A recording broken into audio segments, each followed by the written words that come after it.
Alright guys, I'm back again, bringing you another review of an NES peripheral. Now this one should seem very familiar to you all, and that is of course the Nintendo Zapper.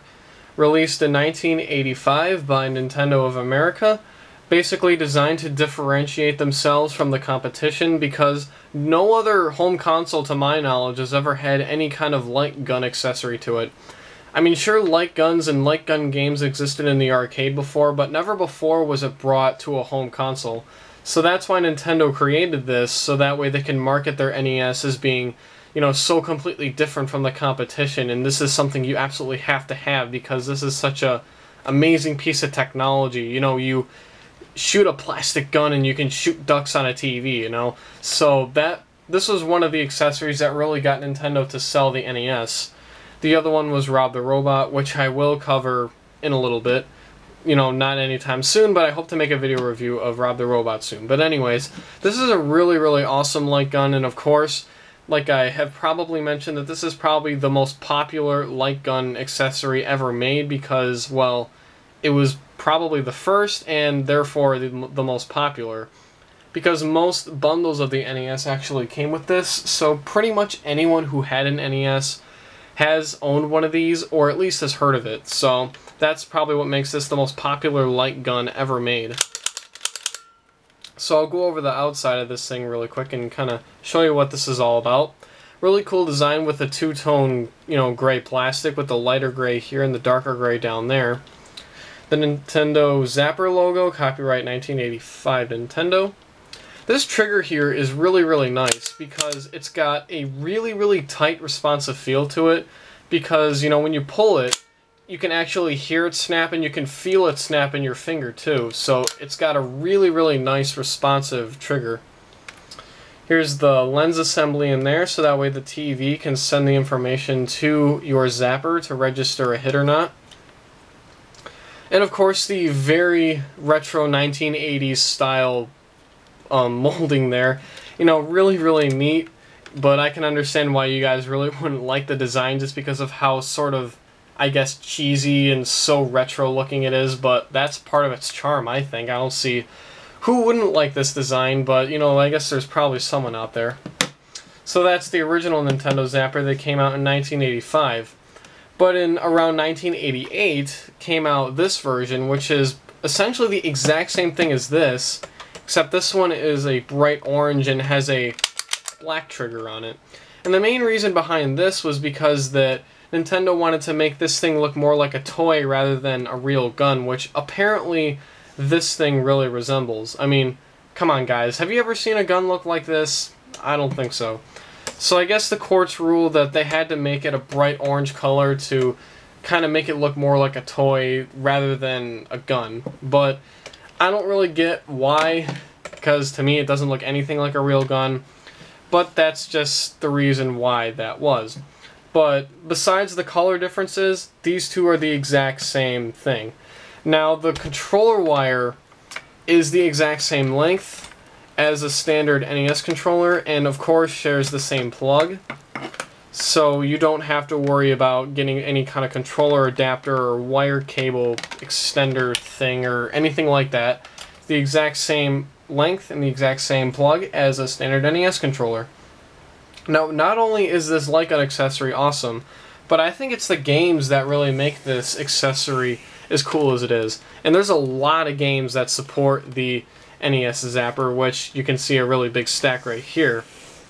The games that I have that support it are, of course, Duck Hunt, very famous game that came out for the Zapper, and its variation, Super Mario Bros. And Duck Hunt, which is the version of Duck Hunt that most people have played.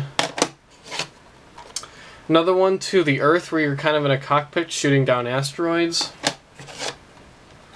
Wild Gunman, where you're kind of having a shootout with a bunch of cowboys, which is actually kind of fun. Operation Wolf, where it's like an arcade style light gun game, you know, very retro, nothing like House of the Dead or anything, but, you know, just go see some gameplay, you'll know what I'm talking about. Hogan's Alley, shooting up some gangsters, which is a really fun game. Gotcha, which I really haven't played much to tell you the truth. Barker Bill's Trick Shooting, you're just kind of shooting balloons and discs, you know, flying in the air. Kind of a cheesy game. but, you know, it works with the Zapper.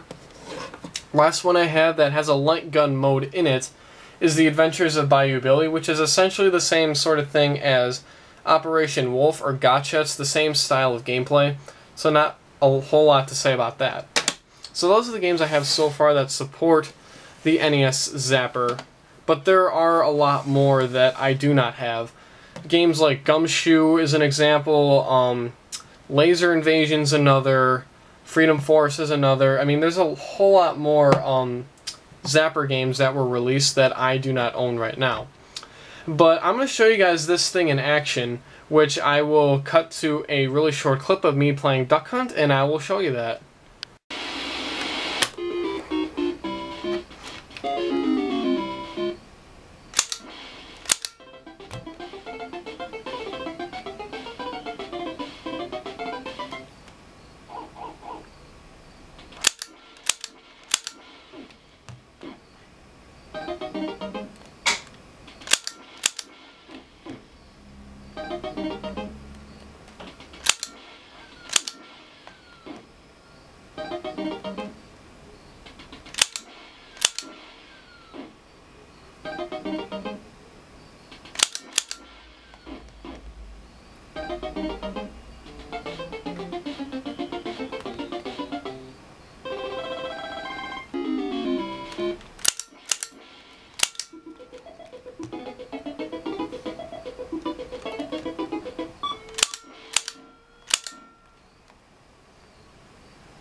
So yeah, that was me using the NES Zapper in action, playing Duck Hunt.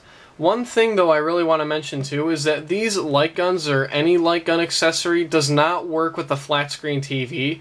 You actually have to use what's called a CRT, or cathode ray tube TV, in order to use these things, because for some reason these do not respond to the flashes that are produced from the game, so that way this can register whether you hit your target or not. So keep in mind when you guys are getting these or any other light gun that you have to use a CRT TV, not a flat screen or HD TV or, you know, anything like that. It's not going to work. Alright guys, so that's the Nintendo Zapper, Nintendo's very, very popular and very famous light gun accessory for the Nintendo Entertainment System. If you guys can find these things, I definitely recommend you do, because the games for it are very, very awesome. And they're actually pretty cheap too. I mean, you can pick up an orange one here for around, I would say, between $5 and $15. Gray one here probably between $10 and $20. The gray ones are a little bit more expensive because they're the first gen zappers, and the orange ones are a little bit more common. These are a little bit harder to find, but not by a whole lot. But the gray ones are in higher demand because they're the originals, so keep that in mind. So I hope you guys enjoyed this video. I hope you found it to be very informative. If you guys have any questions, I'd be very happy to answer them for you in the comment section below. So I hope you guys enjoyed, and as always, guys, have a great day.